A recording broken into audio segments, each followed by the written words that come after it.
The Wasteland is home to many peoples, from the weird and wonderful to the downright sinful. Heroes on a crusade to save the innocent, tyrants who wish to bend all to their will. But what about the outcasts? The lesser known groups who populate the harsh, dusty land in which the great stories are told. Well, today, we shall delve into them. First of these odd folk we'll be looking into are the Buzzards. Now in Fury Road we see them in a fight scene, and that's all. But there is more to them than meets the eye. When it comes to these vicious opportunists, and that's exactly what they are, they're not some desperate folk eking out a living. They're one of the most brutal factions in the area, and they get up to things that might make even the toughest war boy look away. Surely not, you may think, but the Buzzards are cannibals that suffer from a rare genetic disease known as xeroderma pigmentosum, which makes their skin extremely sensitive to UV light. Yes, they're basically wasteland vampires, but instead of sucking your blood, they will eat every pound of you. This is why they cover themselves in bandages and use goggles when outside, as the light, which is normally the safe haven for many, is their worst nightmare. This same condition forces them into living underground, away from the sunlight. And underground in the dark tunnels, their minds have begun to warp, twisting and becoming filled with the worst ideas and plans imaginable. Below the surface is the Buzzard stronghold, the so-called sunken city, in the ruins of the old urban world that have been swallowed up by the sands. Everything from airport terminals to subway stations lie deep in the new earth, and this is where they now exist when they're not out hunting for metal or meat. How they came to be here is not entirely known, but they are all of Russian descent, speaking the language and having a very Slavic physiognomy. A rumour spoken in Gastown is that they were once the crew of a Russian submarine. Whether this is true, who knows? But the hardy sailors of the Russian Navy have survived many horrors throughout their nation's history.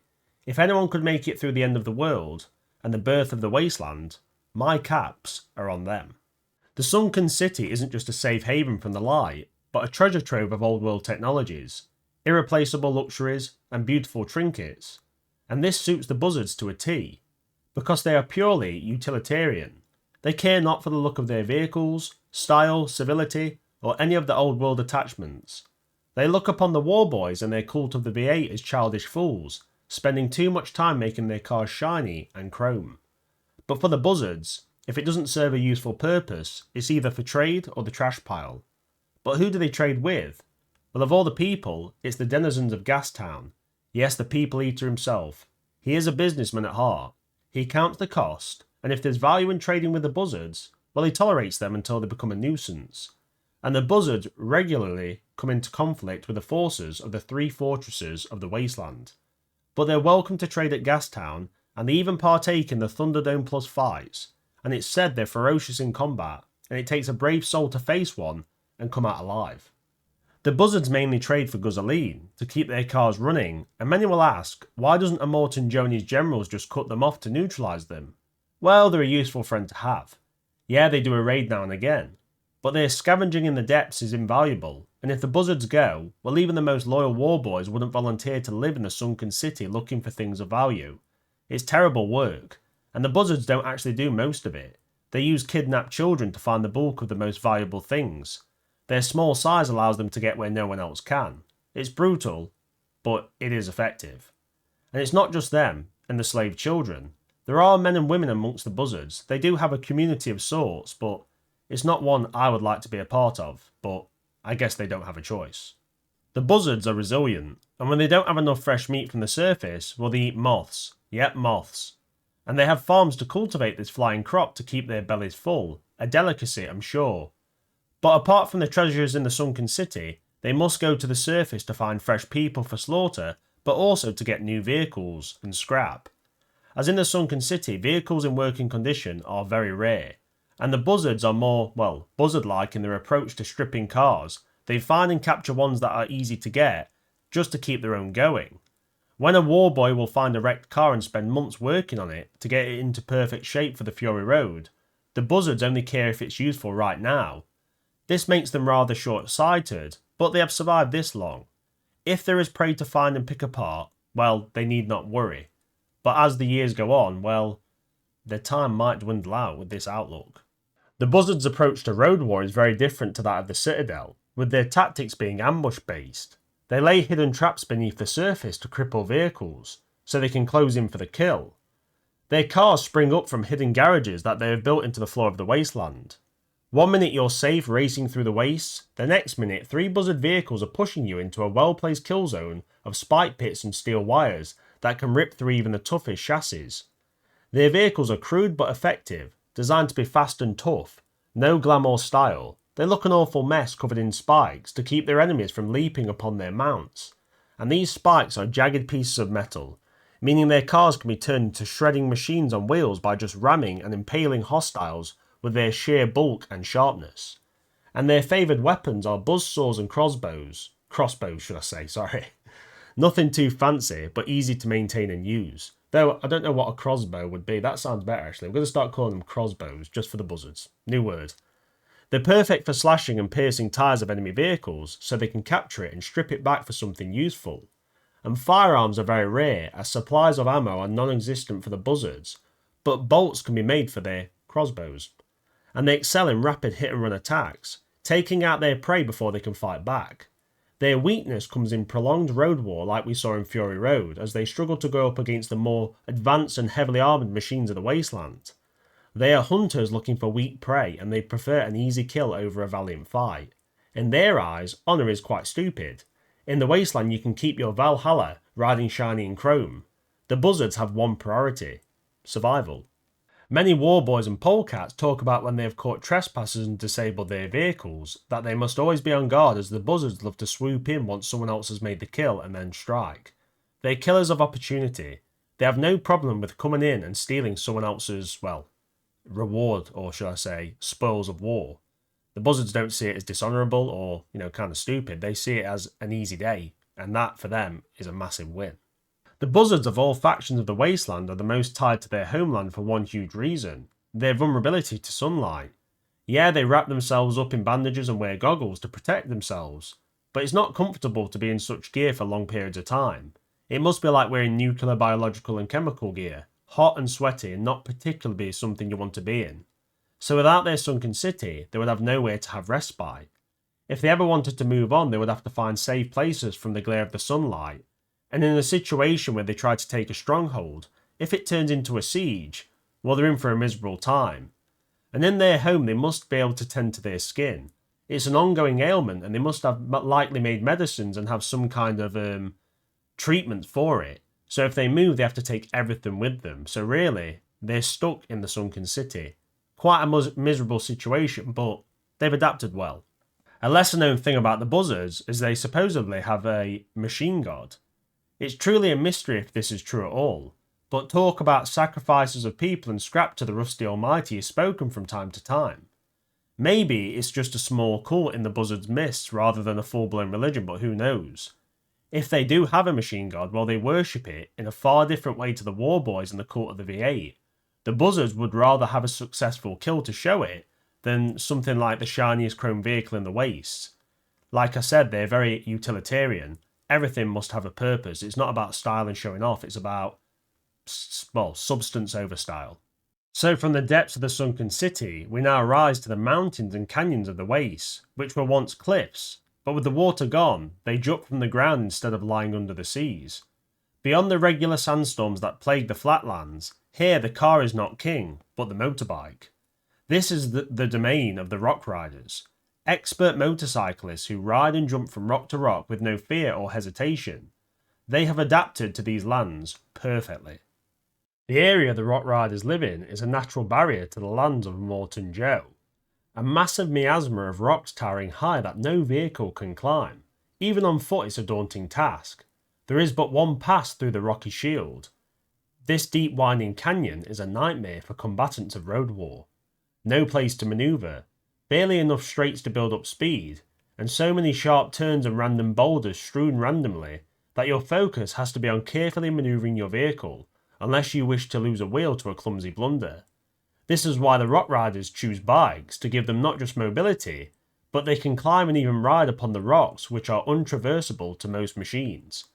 This gives them free will to patrol and prey on all those who dare attempt to cross their paths. If you're smart, you'll make a deal. If you're brave, you'll hit the gas and pray to whatever god you believe in, and hope those bullets in your gun fire and not fail. Their weapons and tactics reflect their choice of vehicle. They are like glass hammers, bringing close-range automatic pistols and small bombs, even the odd bunch of dynamite or a satchel charge. They even slide between the wheels of larger vehicles to plant the charges right underneath where the enemy sits. This aggressive, death-defying type of warfare makes them a savage opponent, but also opens them up to being killed rather easily, especially against well-armed opponents. They only tend to attack when they have superior numbers and their opponent is actually cut off, but the events of Fury Road force them into battle, and we see that they cause chaos, but at a loss of many of their own. Like I said, they're definitely glass hammers. Their uniforms are reminiscent of post-apocalyptic bikers, with tan leather trousers and shirts, with strips of various fabrics made into a kind of rough ghillie suit, which isn't just for show as it provides protection against bad weather, and if they fall from their bikes, this rough material stops them from having their skin torn from their bones. And similar to the Buzzards, they're always in goggles, as with the choice of bikes as machines, there's no windscreen to protect your face, you have to have one stuck to your head, hence the goggles. And many also use dirt bike style helmets, which is a nice bit of protection for when a war boy is trying to smash your head in with a tire iron. And there is some decoration with bone from old animals and maybe some deceased enemies being used to adorn their helmets and bikes. Bleached heavily from the sun, it adds a very cool caveman touch in my opinion. The Rock Riders live in a pretty bleak place, and it seems they survive off the vegetation and water that accumulates in the ancient cliffs. The land, even though sometimes battered by storms, holds small fertile pockets and it helps keep the riders fed and watered. And due to the fact that pretty much all except the most crazy warriors of all three of the Wasteland fortresses ever dare to tread here without reason, this gives them all the lands beyond the cliffs as potential hunting grounds, and Immortan Joe's forces basically don't head beyond there. This means that Rock Riders can ambush lone travellers, and I'm sure many have seen phantom bikes in the rear view mirror before they strike. The Rock Riders are also fairly diplomatic in the Wasteland. If you approach them asking for a deal with your hands up, well, they'll at least listen to you. And their most wanted resource is gasoline, like so many. It's a prize, almost unattainable. And Furiosa actually made a deal with them, though she did mention she'd only be followed by a few pursuit vehicles, and it ended up being 3 war parties, hence the battle that ensued. So if you go and make a deal and stick to your terms, they might just honour it. Might. The Rock Riders are said to be welcome to trade at Gastown and the Citadel, bringing parts of salvaged and captured vehicles, and Immortan's empire doesn't have much of a problem with the Rock Riders. They stick to their lands and guard a pass which keeps any major hostiles out to the north.